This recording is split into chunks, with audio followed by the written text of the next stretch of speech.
record all the other stuff. Your changes are. We'll go ahead to the next screen. We are offering this this presentation in Spanish. If you would like to go to the Spanish interpretation, please select the proper icon for interpretation in Zoom. We will also be offering this on the Cal EPA website stream. Sobre modificaciones que ocurrirán muy pronto, que incluye envases. Sorry, is it? Recording in progress. Lisa, are you hearing the Spanish interpretation? Yes. Okay. Is everybody hearing the Spanish interpretation? Esta presentación también en español. Si gusta acceder a la interpretación al español en Zoom. Hold on, let me see. Simplemente seleccionaría el icono de interpretación en Zoom. Además, se va a transmitir en el portal de Calepa. Sorry. So sorry for the issues here. I'm hearing the Spanish interpretation over my speaker. Jen, do you have any ideas why we're hearing that? Well, I muted Lisa. I'm not sure if she was on the Spanish channel or if okay, so it was her that was on the Spanish. Okay. I'm not all right, sure. Thank you. So let's Thank try you. and see what happens. Sorry, everybody. So again, there is the Spanish interpretation. If you would like to join that, please select the right icon or go to the proper stream. So to begin, we'll go through today's topics that we'll be talking about. First off, we're going to be limiting this limiting this presentation to the topics of SB 1013 and SB 353, these changes to new beverages and new products and how they affect dealers. We're going to start with opening remarks from our branch chief, discuss how to submit questions or comments. Then we'll go through the new beverages that are subject to the CRV and also the new container types that have been added. We're going to describe the CRV message labeling that's going to happen during this transition period. We'll review shelf labeling for your store. We'll also touch base on consumer education that the department is providing. We'll also go over if you are an in-store a store that needs to redeem in your store, what how these new changes affect you as a option A dealer. And finally, we'll open up the webinar to questions and comments. My name is Cameron Swinko. I'm the supervisor of the dealer management unit. Also helping me today is Lisa Fernandez. She's the supervisor of the convenient zone unit. And with us too is Jennifer Akins. She is our branch chief. Jennifer will be giving you some opening remarks in regards to the changes of SB 1013 and SB 353, how those have changed the Beverage Container Recycling Act.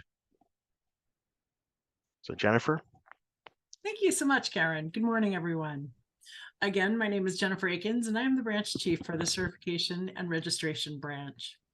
And we are the team that works with dealers in the Beverage Container Recycling Program. I would like to thank you all for joining us this morning to talk about how these new beverages, such as wine and distilled spirits, and the large fruit and vegetable juices will impact beverage retailers as a result of the passage of recent legislation that takes effect January 1st, 2024. I think we're, just a little over 2 weeks away.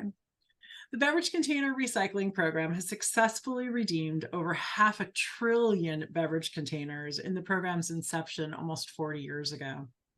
This recent expansion will add new products and container types into this program. Today's presentation will provide you with information about how the beverage container recycling program works and what beverage dealers will need to do as a result of both SB 1013 and SB 353. As we have many dealers joining us today, we will only be able to address the questions that are on the topic of the inclusion of these new beverages and what dealers will need to do regarding these new products. We will not be able to discuss any pending legislation or regulatory concepts today.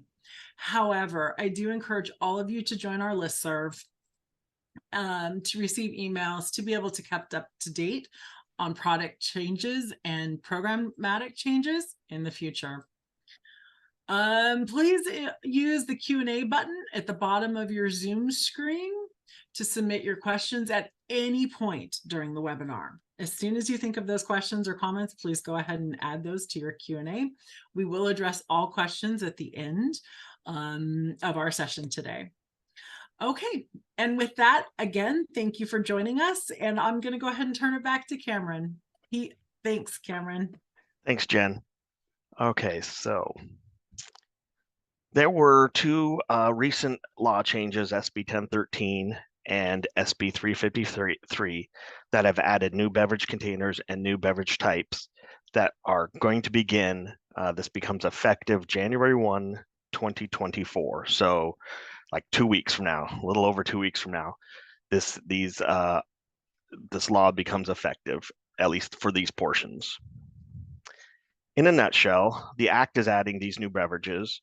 It is also updating CRV messages for these items during a transition period. We will, or this image here is a sign that is available online. Currently, it's in the notice web page. We will also be mailing this sign to all dealers in the next week or so. You can also obtain this sign for printing at the retailers page in CalRecycle. I'll provide you the links of these signs later in the presentation. And this is our summary, and we'll kind of get into the details here of all these changes to the program. So first thing is, starting January 1, all wine and distilled spirits will be added to the CRV program. This includes sparkling and carbonated wines. This includes wines that have had some or all of their alcohol removed.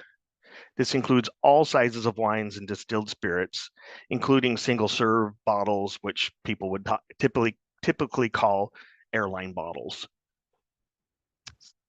Wine and distilled spirit coolers of any alcohol percentage are now included.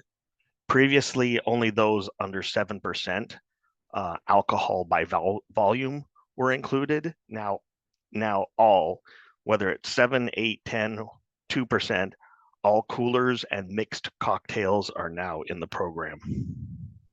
Starting January 1, 2024, sorry. Also, all 100% fruit juices will be in the program on January 1. Previously, large 100% fruit juices in containers 46 ounces or more were specifically excluded. Now they will be in at the beginning of January 2024. Similarly, all 100% vegetable juices will be included in January. Previously, 100% vegetable juices, more than 16 ounces, were excluded. Those larger vegetable juices will be in the program starting on January.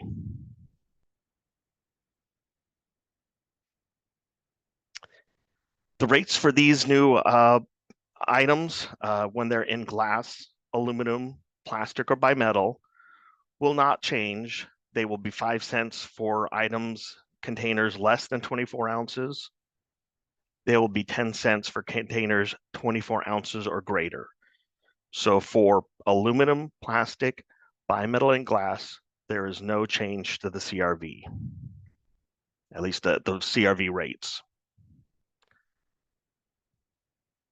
However, we do have several new container types. This is important to know that there was a change to the types of containers that have been added to the Act.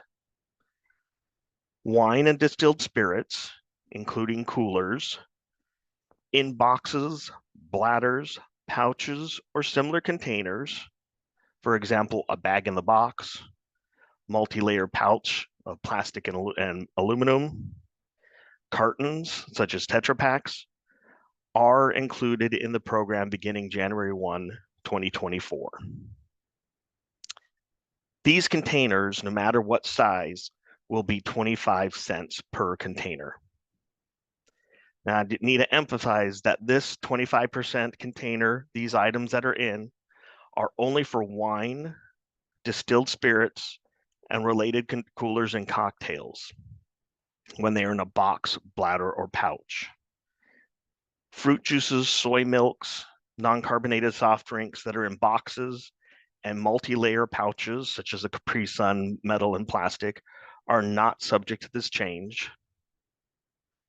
And any products that are fully in plastic pouches that are fruit juices, waters, that kind of thing, will remain a 5 cents and 10 cents per container, depending on size, if they are already in the program in 2023.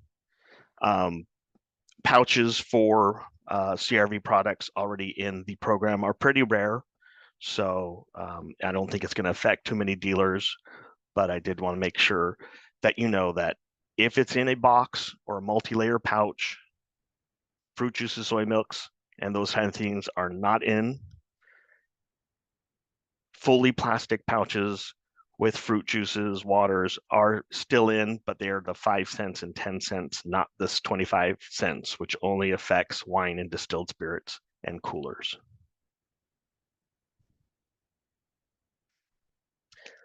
So for you as a dealer, how does this affect you? Your distributors will begin charging you 5 cents or 10 cents, depending on the size, CRV value for wine, distilled spirits, wine and distilled spirit coolers, and mixed cocktails in aluminum, plastic, glass, and bimetal starting on January 1. Your distributors will start charging you 25 cents CRV value on wine, distilled spirits, wine and distilled spirit coolers, and mixed cocktails in a bag, box, or pouch starting on January 1. You as the dealer may start charging your customers the appropriate CRV amount on these items, on these new items, starting on January 1, 2024, even those items that are currently in stock or storage. Similarly, your distributors will begin charging you 10 cents CRV for 100% fruit juices in containers greater than 46 ounces, so the large fruit juices, in aluminum, plastic, glass, and bimetal, starting on January 1, 2024. They will also be charging you 5 or 10 cents, depending on the size, CRV for 100% vegetable juices in containers greater than 16 ounces in aluminum, glass, plastic, and bimetal, starting on January 1, 2024. You can start charging your customers the CRV, the appropriate CRV, beginning January 1, 2024 on these items, including those that are in stock or in your storage.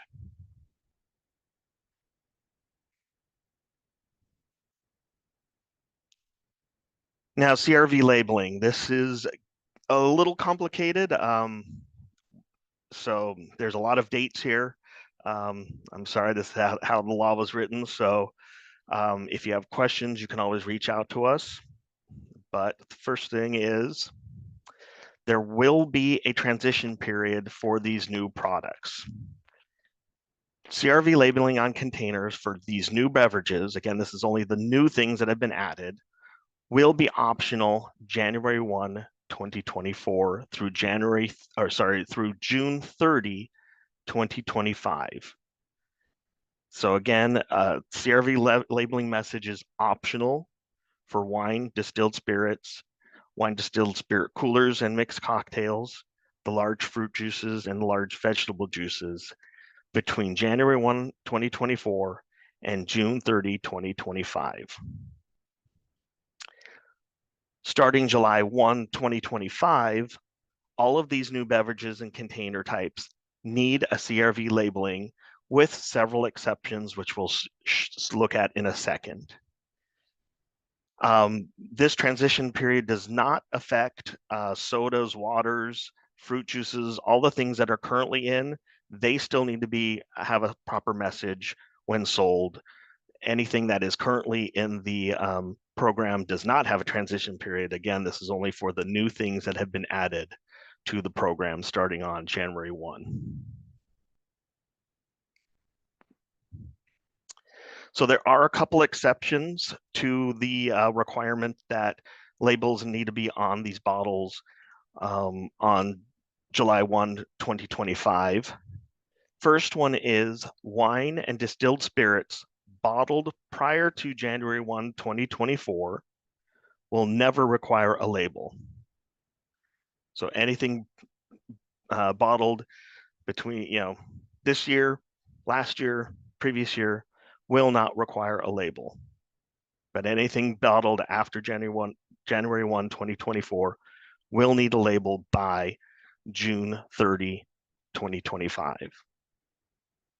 Similarly, the large juices bottled prior to July 1, 2024 will not require a label. So if they're bottled before July 1, 2024, they will never need to be labeled by July 2025. But anything bottled after July 1, 2024 will need a label a year later. Even if these are unlabeled, these items still are subject to CRV. So even if they don't have the message, you will be charged CRV for these items, and you should charge your customers CRV for these items starting in January 1, 2024.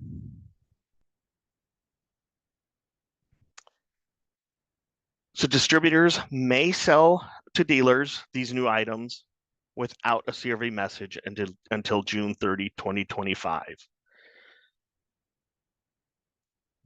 You as a dealer may sell these new items to consumers without the message until June 30, 2025. Beverages meeting the exemptions may never have a label even after July 1, 2025.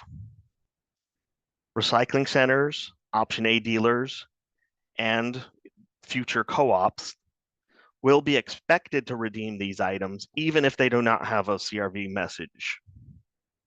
We understand consumers are going to be confused. They've been trained one way, and now we're kind of changing it up on them, where they're going to be confused and ask why they're being charged CRV, even though there's not a message. Again, it is a transition period, and we are trying to provide to you resources to help educate the customers that may be unhappy.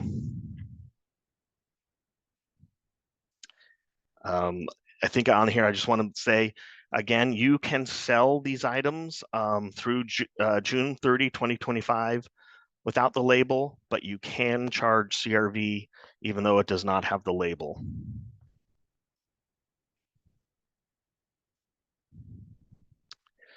All items sold by your distributor should have this message, the CRV message, after June 30, 2025.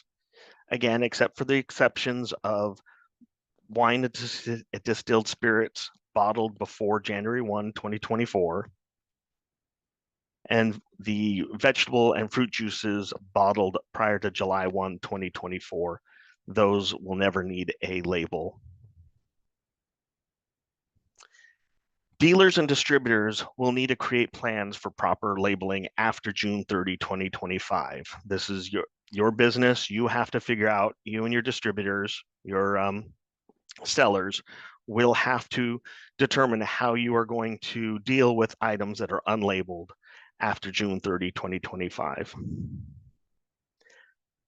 The beverages subject to CRV may not be sold after June 30th, 2025 without the CRV label, except for the small exemptions above.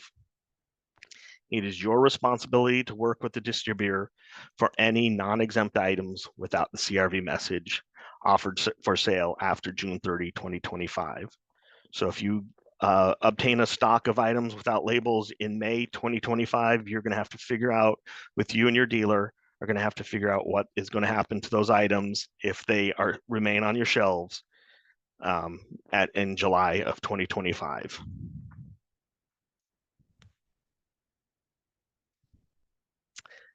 Shelf labeling. Currently, all dealers with a location size greater than 4,000 square feet of sales and storage area are required to display California redemption value as a separate component of the beverage containing price on all advertising and shelf labels. However, there is a short transition period. Dealers do have until January 15, 2024 to update their shelf labels with the new items, the wine, distilled spirits, coolers, mixed cocktails, large fruit juices, large vegetable juices. Again, you do not have to rush on January 1 to get all those labels. You do have about 2 weeks to get those labels on your shelves. Again, there may be consumer education. There may be people who are unhappy that they got charged, even though it's not on your shelf. It's not labeled on the shelf, but this is a transition period for you guys, because I think when they created the law, they knew that was going to take you a little bit of time to do your shelf labeling. So you could have customers unhappy. Which brings us to consumer education.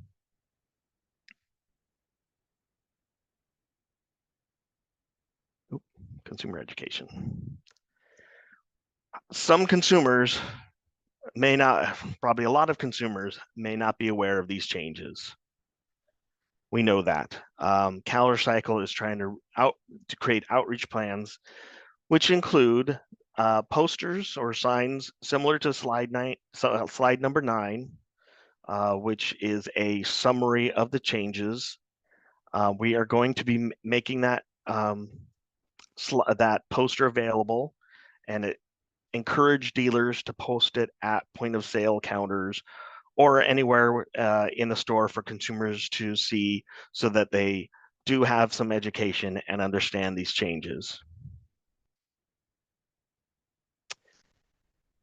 We will be mailing these signs probably about the next week. You'll start getting them in the end of December. We also have these signs available on our website. First one is www.calrecycle.ca.gov docs/web/126.276 is the actual site of the document. You can also go to our dealer retailer page on the website. That's at calrecycle.ca.gov bev container /bev container/retailers. And you can always just do a Google search for CalRecycle retailers. That'll take you to our retail page.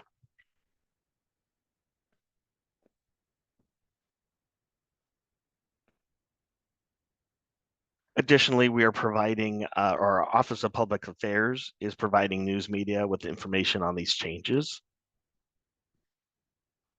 And our social media team is offering guidance to consumers with questions.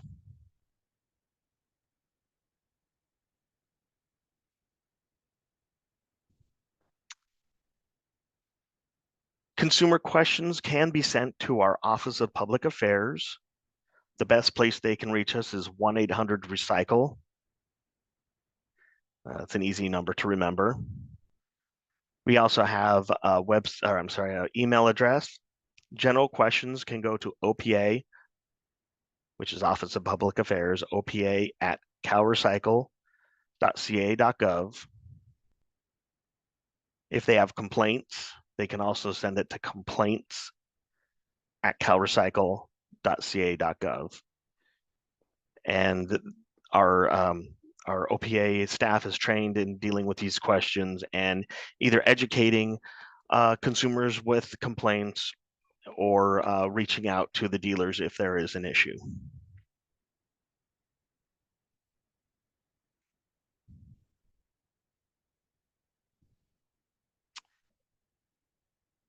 Some stores are option A dealers. This means they are in an unserved convenience zone and are either required to redeem in store. Well, if dealers in unserved zones are required to redeem in store or pay the option B fee. If you redeem in store, you are an option A store and you are required to redeem containers, including these new containers. Option A dealers must accept the new items, even if they don't have a CRV message, if purchased by the consumer after January 1, 2024. The option A dealer may ask the consumer when the items were purchased. If the consumer confirms that the items were purchased before January 1, 2024, so before CRV was effective on these new items, the option A dealer may reject those items. However, the consumer does not need to provide any proof if they say that they purchased after January 1, 2024. Similar instructions have been given to recycling centers. So recycling centers also have to accept these new items. They can ask when the items were purchased and reject if the consumer tells them that it was before January 1, 2024. It's likely you will get consumers complaining to you that the recycling center did not accept their new items. If you are not an option A dealer, you can give them the complaints at calrecycle.ca.gov email, or have them call 1-800-RECYCLE. If you are an option A dealer and the person does confirm that they purchased in January 1, 2024, you will need to accept it.